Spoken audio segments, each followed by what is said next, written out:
Bueno, no sé si tenemos arreglo. No lo sé, yo tengo dudas. Pero insistimos con esta terapia de grupo, ¿les parece? Sí, sí, Ponemos un vamos. separador porque así separamos Mientras elegantemente. la psicóloga no se canse. Es el tema. No, nos va a mandar a la... Si llega a escuchar lo que hacemos. Entre nosotros, Giros 96.3, más cerca. Bueno, arriesgando su prestigio, su mundo académico, la doctora Ana María García Navarta, psicoanalista, licenciada en psicología por la Universidad de la Patagonia, San Juan Bosco, magíster en psicología, psicoanálisis. ¿Cómo le va, doctora? Muy buenos días. ¿Cómo le va? Hola Claudio, buen día, buen día. Un placer Díganos estar con ustedes. que no escuchó nada de lo que veníamos hablando. Más o menos, más o menos. Oh. Bueno, algo espié, pero bueno. Bueno, ¿tenemos arreglo? ¿Se puede? Todos podemos mejorar. No sé si tenemos arreglo, pero todos podemos mejorar. Ahí Así está, que no hay que bueno. perder la fe. Inclusive los de River. Bueno, especialmente los de River. ¿Es cierto esto de la psicología en el deporte? O sea, ¿tiene algún efecto? ¿Existen los psicólogos contratados Sí, por empresas, contratados por clubes de fútbol? sí. ¿Ah, sí? Sí, Y, sí. no, Alguna vez tuve que atender sí. a algún chico que estaba jugando en ese momento en Comodoro, en el club, y bueno, él fue enviado por el mismo club para que hiciera una terapia. Él, digamos, se hizo cargo, pero bueno, él estaba en esa relación de dependencia de los chicos tan jóvenes con el club y donde si bien ellos no tenían un psicólogo, sí tenían un deportólogo que le recomendó la terapia. Y otro chico que yo atendí ya había dejado de jugar al fútbol. Él me comentaba que en Buenos Aires en el club ellos tenían un psicólogo que los coacheaba, hablaba con ellos, hablaba en privado, hablaba en grupo, o sea, los acompañaba realmente, hacía un acompañamiento psicológico, digámoslo así, psicoterapéutico, ¿no?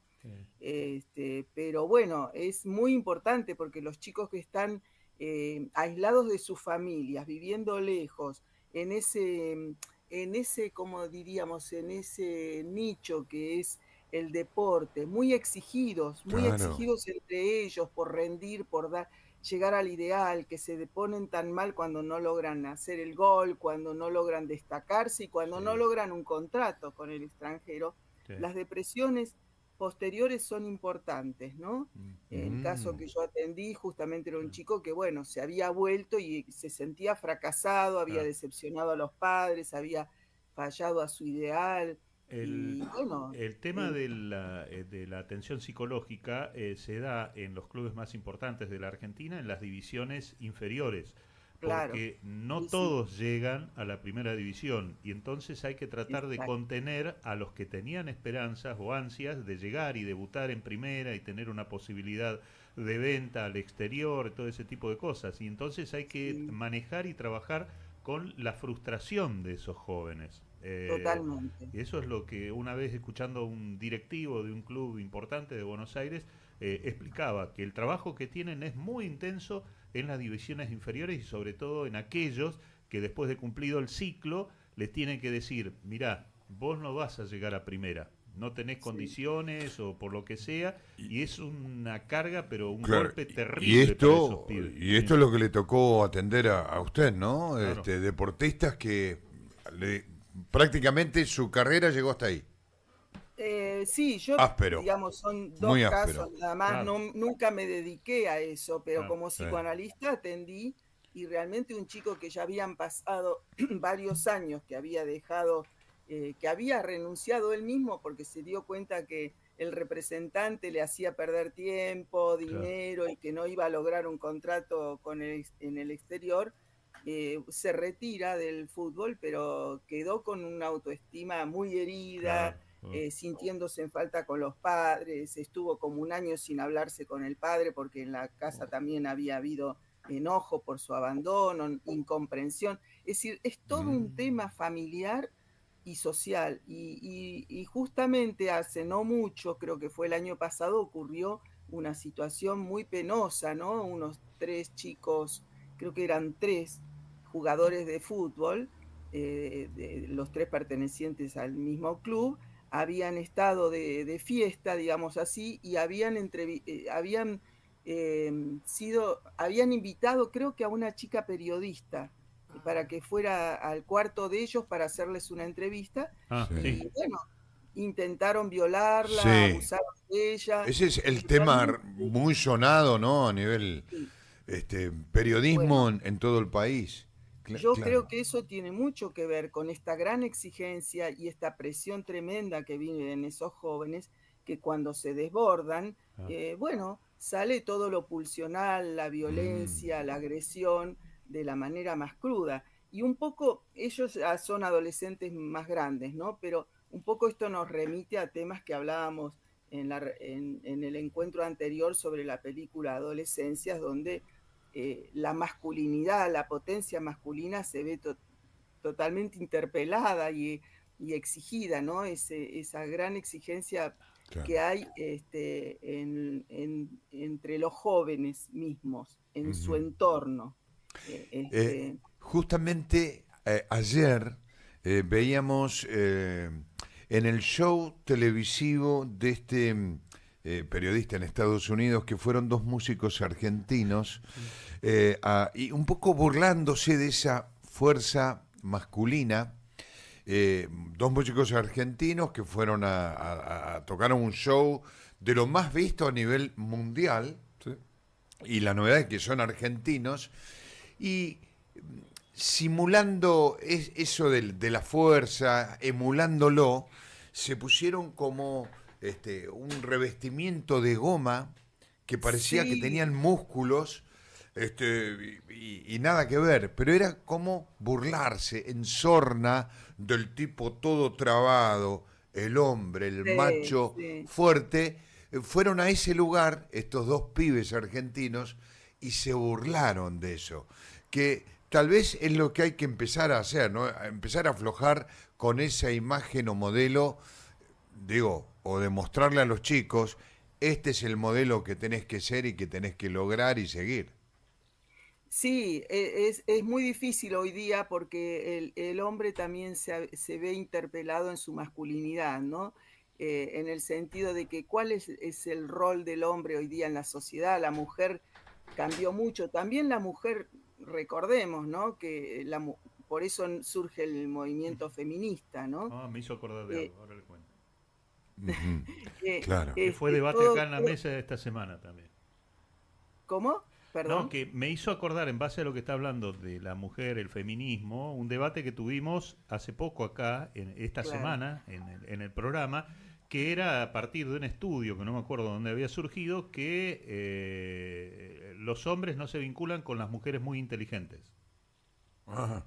Ah, Claro. o sí, ¿por qué no? Inseguridades. Ven, pero Sí. en líneas generales había una encuesta Claro. sobre esto, que le Le escapan, temen, le le escapan. temen a la Claro. mujer.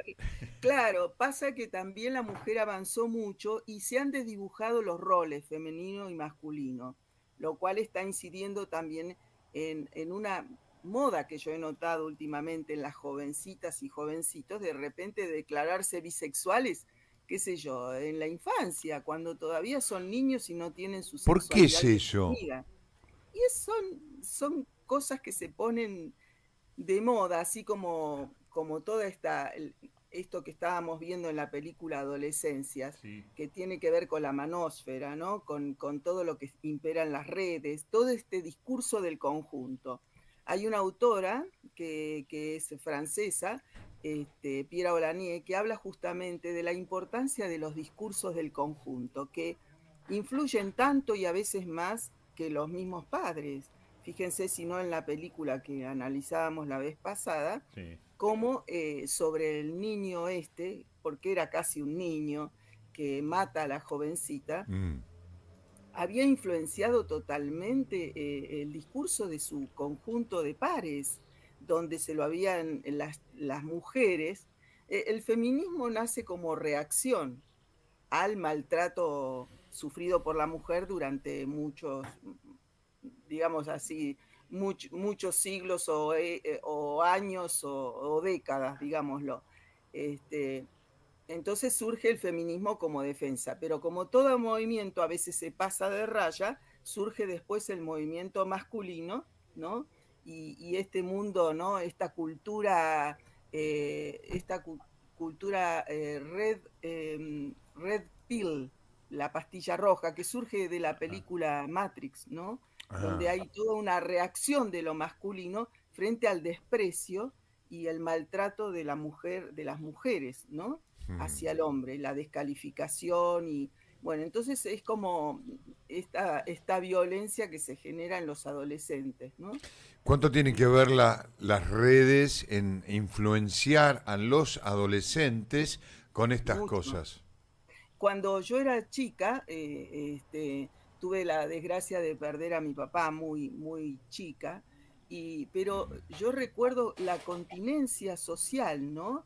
En mi localidad donde yo vivía, toda la contención que significaba la escuela, los vecinos, uno se sentía seguro, digamos, segura, Sí, en un entorno social que te contenía y que te marcaba el camino y que de alguna manera te orientaba en lo que podías hacer y lo que no. Y por supuesto uno podía ser rebelde y decir, yo tengo que hacer mi camino, me quiero ir de acá porque quiero progresar y estas cosas que tienen que ver con necesariamente lo que queda plasmado en la mitología como el mito del héroe, ¿no? El chico que debe partir a buscar su vida afuera del hogar y hace su propia aventura, ¿no? Pero esto es claro. posible gracias a que hay diques morales. El chico de la película Adolescencia, volviendo sobre el tema que quedó un poquito Sí. ahí en el aire, era un chico demasiado joven y que todavía no tenía la estructura, los diques morales de contención bien armados y estaba aislado en las redes, ¿no? En su cuarto, la mamá se sentía segura porque el nene estaba en casa Mm. y el padre trabajaba todo el día inmerso en la situación, ¿no? Social. Desconectados entre sí. Claro, pero él ocupándose, tampoco podemos culpar a ese papá que tenía que trabajar mucho, como es el ritmo de vida de hoy, ¿no? Trabajar mucho Claro. y se cree, basándonos en parámetros anticuados ya, que el chico está bien porque está en casa, cuando en realidad está conectado con una Uf, red que ejerce muchísima influencia, ¿no? Desde la pornografía, desde toda esta cultura. los modelos. Claro, de esta cultura del red pill, ¿no? La píldora roja, que es la que te revela la verdad y entonces podés saber cómo son las cosas, ¿no? Bueno, es una cultura muy particular que yo he leído muy someramente. No soy especialista tampoco en adolescentes, esto hay que aclararlo, ¿no? Eh, Y qué, más o menos, digo, sabiendo que esto ocurre, sabiendo que hoy los niños ya están conectados, porque hoy es un chupete electrónico que los mismos padres les dan a los chicos, no, que con esto no llora más, ¿qué querés que haga? Van, le compran un teléfono y empiezan con jueguitos diseñados para chicos de 3 años. No sueltan más el teléfono, claro, y quedan claro, no, como no. Y abstraídos los ahí. padres tampoco, digamos también eso, porque el padre y la madre también están con su teléfono capturados por las pantallas, Es se verdad. trabaja mucho online, Sí, nosotros estamos con una pantalla ahora, sí. nosotros damos clases online, sesiones online, o sea, se ha metido en nuestras vidas y no tiene vuelta atrás. Lo importante es poderse dar cuenta cómo puede esto afectar a un niño que todavía no se puede defender. Y también los adultos, porque hay casos en donde yo les comentaba la vez pasada, pacientes adultos que traen este problema, ¿no? De que, bueno, se distraen y se le pasa a lo mejor 1 hora y media, 2 horas haciendo, mirando TikToks o lo que fuere, o videitos, porque le es más atrapante que la realidad misma que está tan ¿Y complicada. qué se le puede Entonces, decir a este chico? Decir, bueno, pará, hay otra vida. ¿Cómo no mira, encara? yo lo que pienso es que hablar es lo más importante, poder hablar, poder conversar. Hoy día, por suerte, tenemos muchos psicoterapeutas de niños también que pueden ayudar, que pueden ayudar haciendo ese seguimiento, ¿no? Ese lugar que el niño puede tener para hablar de sus cosas, aunque sea una vez por semana, ¿no? Y yo eso lo recomiendo. Y por otro lado, poder poner tope a ese uso del teléfono en el niño, para lo cual hay que estar más con el niño. Pero el Y niño no. ofrecerle otros espacios, por ejemplo, la pintura, por ejemplo, la música, Mm. por ejemplo, el cuento, la lectura que se ha perdido, Sí, ¿no? pero el padre, doctora, no le sabe llegar al niño.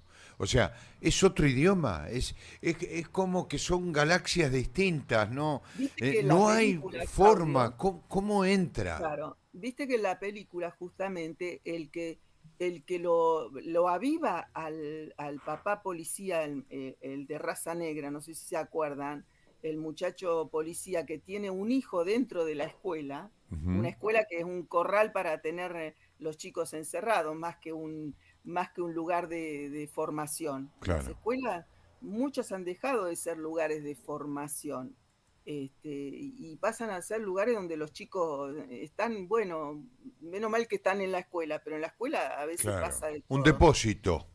Y los chicos, el hijo de este policía lo aviva, le dice, vos no entendés nada, me da vergüenza. Y va y se encierra con él y le explica, porque siente que el padre está patinando, no tiene la información necesaria. Claro. Entonces, eh, lo que hay que entender que uno no puede ser amigo de los hijos. Esta es la parte difícil. Ah, No hay que equiparar el rol paterno que ya está en crisis, porque el rol del padre en la sociedad está en crisis, así como el rol social, digamos, el rol paterno social también, ¿no? Por ejemplo, el rol que cumplen las instituciones como figura paterna, ¿no? En la sociedad, todo eso está en crisis. Y entonces se tiende como a homogeneizar, a que todos somos iguales, madres que tratan de ser amigas de sus hijas y les permiten lo que sea y no ponen límites, bueno, ni que hablar que con la sexualidad, que ya las chicas llevan el novio, duermen con el novio en la casa de los padres o viceversa, en la casa del novio. Es decir, pero se ha generado no digo que eso esté mal, digo que tiene que ser comprendido y dialogado, porque mm. se ha generado una especie de equiparación, ¿viste? De generaciones, se pierde la Ser diferencia como... generacional con perjuicio para los niños y Claro. también para los padres, ¿no? Sí, a mí me parece que hay una exageración y como que aceptar tan livianamente y tan jovenmente que soy de determinada manera, que soy bisexual, se Claro, relaciona mucho con ser evolucionado. No, el otro prehistórico nunca lo va a entender. Entonces el niño se lo alienta a dar ese paso adelante y decir, soy bisexual. Y hoy en las escuelas, donde un niño dice, yo a partir de ahora quiero ser fulana de tal o fulano de tal, automáticamente le cambian el nombre y los profesores y los directivos respetan el nombre que dijo el niño. Eso en nuestra sí, época sí, obviamente sí. no existía, Bueno, pero digo, no es muy justamente, temprano a veces. sí, es muy temprano porque sabemos por la evolución psicosexual de un niño que no tiene definida su sexualidad antes de la adolescencia. En la adolescencia hace esta irrupción, pero justamente, fíjate con cuántos conflictos y cuántas dificultades. El chico de la película lo refleja, ¿no? Lo han catalogado de incel y le hacen ese bullying, ¿no? Con lo cual él termina matando a una chica, pero no tiene ni siquiera conciencia de que ha cometido un crimen. Al final de la serie llega a tomar conciencia de eso gracias a la intervención de esa psicóloga que lo enfrenta con su propia violencia desatada, porque un chico que no tiene frenos de la violencia sin embargo no lo podemos catalogar de psicópata. Es un chico que se desborda, que no tiene los diques todavía morales. Bueno, termina él diciendo, papá, voy a declarar. ¿Y la madre qué dice? La madre dice, está más tranquilo, ¿no? Desde que decidió declarar. Es decir, esa es una actitud, ¿me entendés? Hoy día, que cuando los padres van y le pegan a los maestros porque le han puesto amonestaciones o una mala nota a un chico, poniéndose en amigo de los hijos y defendiendo al hijo. Porque uno cuando defiende a un hijo, defiende su narcisismo, su amor propio. Porque si uno lo defiende al hijo, trata de pensar que es lo mejor para el chico. Qué bárbaro. Se salen del eje. Me encanta esta conversación, creo que da un poquito para más. Lo que no nos da ahora es el tiempo, pero todos aquellos que quieran volver a escuchar. Me quedó el oyente que preguntó por el trauma la otra vez. Sí. Me hubiera gustado darle por lo menos un poco de respuesta a él, pero bueno, quedará para otra vez. Si quiere un renglón con respecto al trauma. Renglón. A ese señor le diría que el duelo tiene un proceso, tiene etapas, ¿no es cierto? Y Freud decía que un duelo dura 1 año y medio, pero sabemos muy bien que dura mucho más. Kios hablaba de los duelos infectados, en vez de decir duelo patológico, que suena medio como estigmatizante, hablamos de duelos infectados, como cuando una herida se reinfecta y no se cura. Bueno, hay duelos que duran muchos años por sentimientos de culpa, por cosas no resueltas en el vínculo, y donde, digamos, la persona no puede resignificar su vida repartiendo en el mundo, en los otros objetos, el amor que le tenía a la persona que ya no está. Y este es un proceso que si no se hace, se convierte en una melancolía. Por lo tanto, hay que pedir ayuda en los duelos. Doctora, ¿duelo es un pensamiento recurrente? El duelo es que invade la cabeza.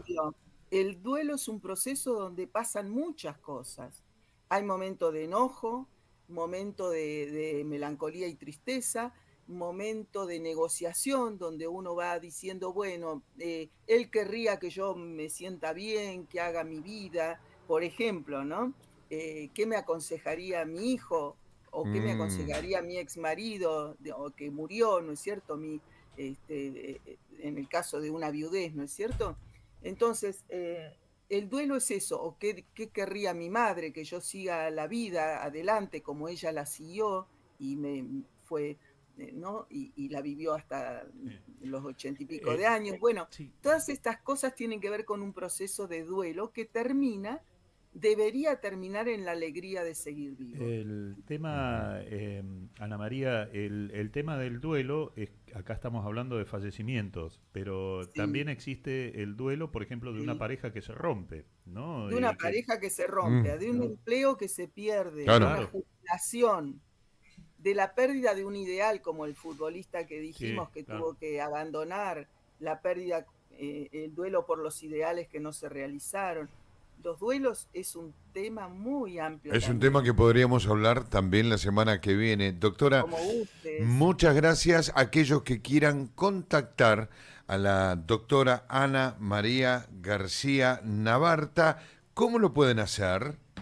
Bueno, mi WhatsApp, 2974-137710, y tengo una página del Face que dice psicoanalista Ana María García Navarta, y ahí pueden enviar algún comentario, mensaje, pero bueno, el WhatsApp es lo más práctico hoy día, ¿no? Perfecto, 2974-1377-10. Bueno. Doctora, muchas gracias. Chao. Un placer. Buen fin de Igualmente. Bueno, ahí está. Para ustedes, gracias. Chao. Estamos más curados ahora, ¿no? Me parece por lo menos estamos más centrados. Estábamos como sacados. Después le giramos el dinero ese de la sesión de hoy. No, es de todo corazón. Hasta luego, 11:15 de la mañana. ¿Tanta? Dale. No me mires mal a mí, ¿eh? No, a mí no, ¿eh? En A otoño, mí no, tu estación preferida. Nos escuchás, nos ves. Giros 96.3, más cerca.